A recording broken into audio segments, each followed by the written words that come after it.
Assalamu alaikum warahmatullahi wabarakatuh, dear kids. Hope you all are well.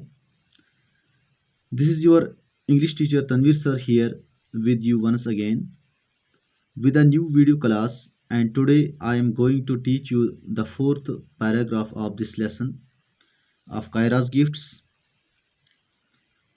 But before we start it, let me revise you what we have covered from this lesson in the yesterday's video. तो बच्चों, कल के video में हमने पढ़ा कि जो ही कायरा ने अपने कज़िन्स को गिफ्ट दिए जो उसने उनके लिए लाए थे, तो वो बहुत ही ज़्यादा खुश हुए। यानी कि उन गिफ्ट्स को देखकर कायरा के सारे कज़िन्स खुश हुए और सारे ये बच्चे जो थे चॉकलेट्स को खाते हुए मिलकर एक टीवी शो देख रहे थे। यानी कि अब ये उन चॉकलेट्स को भी खा रहे थे जो कायरा ने उनके लिए लाए थे और साथ साथ में एक टीवी शो को देख रहे हैं। और साथ में कायरा भी अपने टेडी बियर के साथ इस शो को एंजॉय कर रही थी जो टीवी पर चल रहा था। तो यहाँ तक हमने कल पढ़ा है। Okay students, let's move now towards the fourth and last para of this lesson. And here I request you all the students to open your books to page number 20. तो अब आगे बढ़ने से पहले आप सबसे मैं गुजारिश करता हूं कि आप अपनी किताबें खोलिए पेज नंबर 20 पर। So let's start it. The show ends. Grandfather joins them. All the children want grandfather to tell them a story. First, get into the bed. The cousins change into night suits. In bed, they pull up their quilts and wait to hear the story. Grandfather sits in his rocking chair and starts telling a story. The show ends. Grandfather joins them. So this teddy bear show ends here, and now the grandfather of these children joins them. यानी कि अब ये show ख़त्म होता है और उनका जो ग्रैंडफादर है वो उनके पास आता है। All the children want grandfather to tell them a story. And all these children, including Kaira, want to listen a story from grandfather.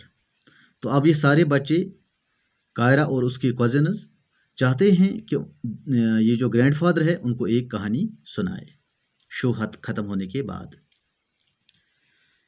First get into the bed, ये वर्ड्स है यहाँ पे ग्रैंडफादर के। अब ग्रैंडफादर उनको कहता है कि पहले आप बिस्तर में जाइए, बाद में आपको मैं कहानी सुनाता हूँ।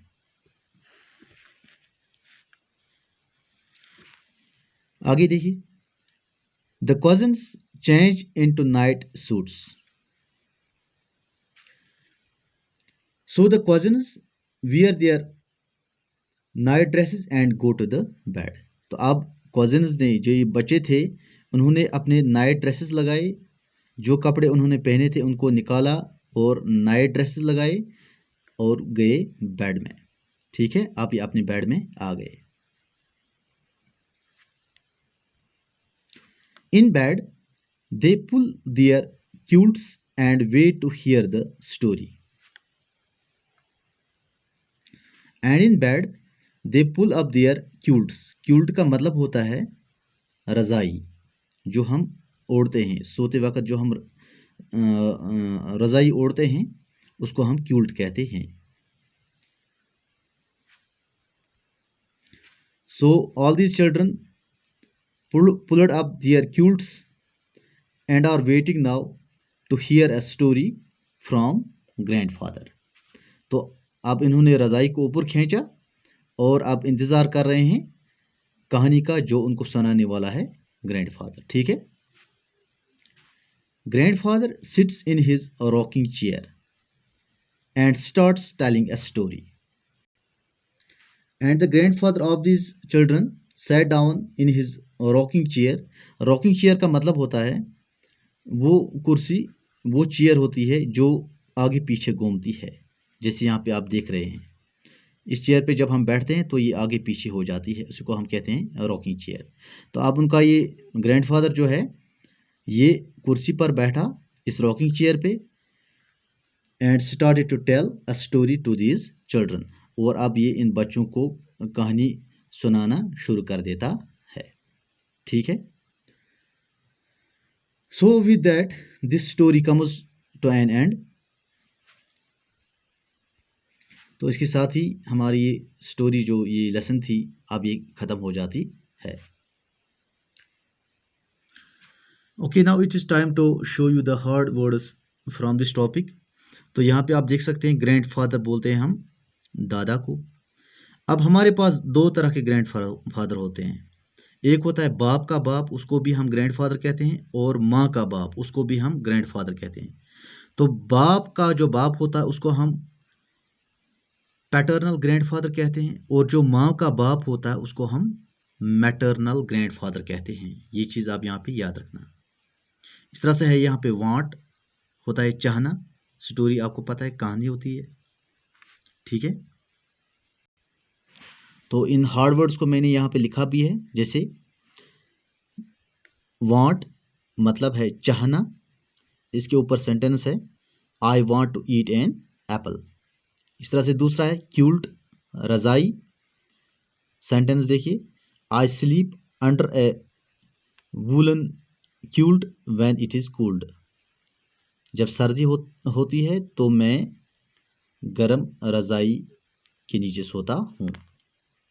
इस तरह से पुल मतलब है खींचना, pull the handle to open the door.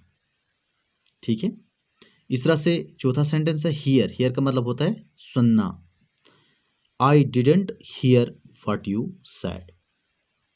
ठीक है, तो ये थे ये हार्ड वर्ड्स और इनकी मीनिंग, साथ में सेंटेंसेस भी। तो ये आपका होम असाइनमेंट भी रहेगा आज का।